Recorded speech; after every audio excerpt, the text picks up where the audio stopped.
こんばんは。花です。今、花のストーリータイムじゃなくて、今、ちょっと日本で買ったの本少し説明したいですね。This is not going to be a Hannah story time. I want to explain some things about some books I bought in Japan that I'm super excited about reading. ごめんね。このビデオはだいぶ英語で話しているわ。ごめんね。I'm sorry for my Japanese viewers. This will be spoken mostly in English, but of course the books are in Japanese. But I have a problem, and it's very similar to there is a difference between people who make crafts as their hobby and people who collect craft supplies as their hobby. I like reading books. I also like collecting books. And these things are two different hobbies. So, on a recent trip to Japan, I, of course, indulged myself in buying more books that I am hopeless to ever read in a reasonable timeline, but makes my little heart hope that I can, so I will try, and that is kind of the goal. But a particular topic of interest for me is Japanese history and culture, obviously, as much as I enjoy American history and culture as well. I read as much as I can about American history and culture, but there is a special interest of mine, obviously, for Japanese language, history, and culture. And some of these books I hope will expand my knowledge a bit more.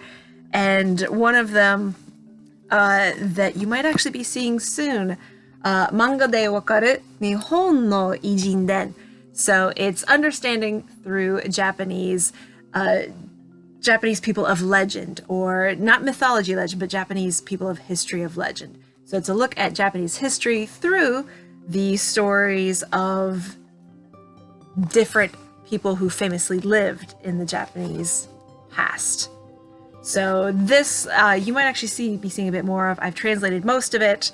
So this might actually be the next one coming up for story time.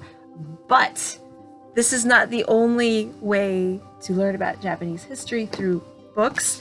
I am super psyched. There's a very similar one about Japanese people and history, but shockingly different. It's きらめきビジュアル日本の歴史人物視点辞典視点辞典.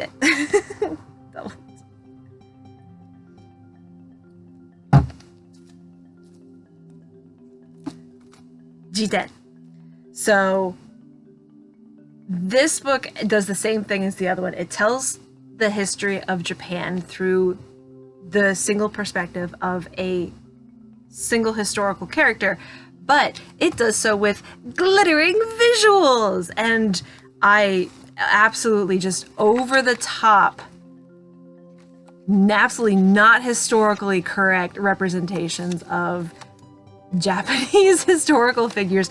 Some of them do contain actual visuals of what the historic paintings and records show them to approximately looking like, but this is like, but don't you want to learn about history if it's way prettier?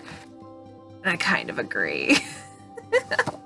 Oh, it's deluxe, so this makes it even better. I also, because I could not resist wandering into a book off, which is the name of a used bookstore in Japan. Bless my heart. I love the recycle shops and used shops. And I found Nihon no Rekishi 2000 nen. So 2,000 years of Japanese history. Like, America's barely got 200. And imagine 10 times the amount of history you have to learn in history class. And that is all compressed into this much comics. Which, again, another thing that is super amazing is that the idea of when children read books, there are those who enjoy text-heavy reading that gets more in-depth, it's much drier. And my version of, since I'm much more prolific in my English, I prefer reading text-heavy, very dry historical books that let me go really into research and in-depth. but my Japanese level is more of an elementary school level. So I absolutely appreciate that helping me understand what is going on are these lovely comics and pictures that explain a bit more of what's going on. And this one looks absolutely fascinating. So I'm looking forward to absolutely ruining my mind by being like, I want to read more, and not being able to get through everything in a week. Which brings me on to Japanese culture books that I was able to pick up. So I found a Nippon Bikkuri Jiten, which is the Encyclopedia of Surprising Japan. So things that are surprising to know about Japan. And this one takes it geographically.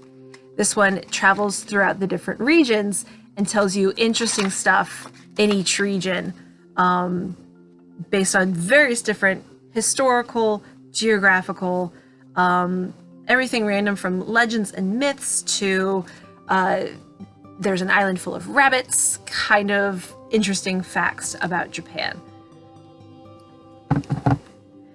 There's also the 小学生のための日本の名画がわかる本. So for elementary schoolers, famous pictures that you should know about Japan, or Japanese famous pictures and how to understand them. And it's still in the plastic. So that we're taking that off right now because I have waited to peer inside the pages of this book. And I want to know, other than what's on the cover, just what kind of format this book has. Fresh copy. So it gives an explanation about the history and which paintings are famous in Japan and why you should care about them as an elementary school student, which I cannot be absolutely happier to read about. And I have another one that has actually been really popular in Japan. There's a series of them, but of course I'm a sucker and went for it as well because it looks like a cool book.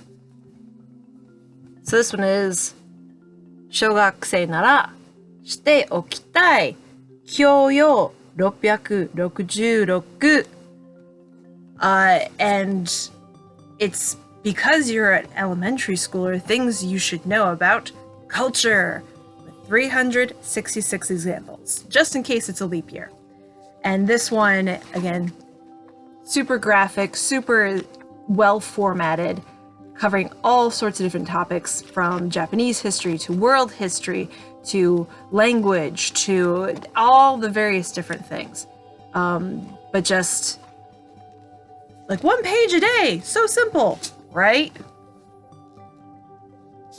If your life is study as an elementary schooler, then yes, 1 page a day seems hardly an extra weight to add to your curriculum. But for an adult who has to work most of those days, it takes longer than a year. Anyway, I wanted to go on and talk about books, marvelous books, and some of the things I'm looking forward to reading. If there's any one of those that you particularly want me to start reading in video format, please let me know, because I can't decide which one to go to next, because the answer to which one do you want to start reading next is all of them. So I don't know which one in particular to really kind of hit. Are anybody who's watching, are you interested in history? Are you interested in culture, art? Language is a whole other topic. There's a whole pile of other books that deal with Japanese language. Not touching those with a 10-foot pole because I do not have enough time. Because once you start thinking about the books about Japanese language, you start discussing Japanese language and never-ending rabbit hole. Anyway, thank you for bearing with my super happy, eager excitedness in sharing some books that I am absolutely looking forward to reading, and for dealing with this different style of video because I'm trying something new. And you are wonderful and awesome and super amazing for putting up with all of this while I figure it out. So thank you. Have a wonderful day. And remember, as I always try to say, 物語を読んで、物語を言って、物語を楽しくてください. Read stories, tell stories, and enjoy stories.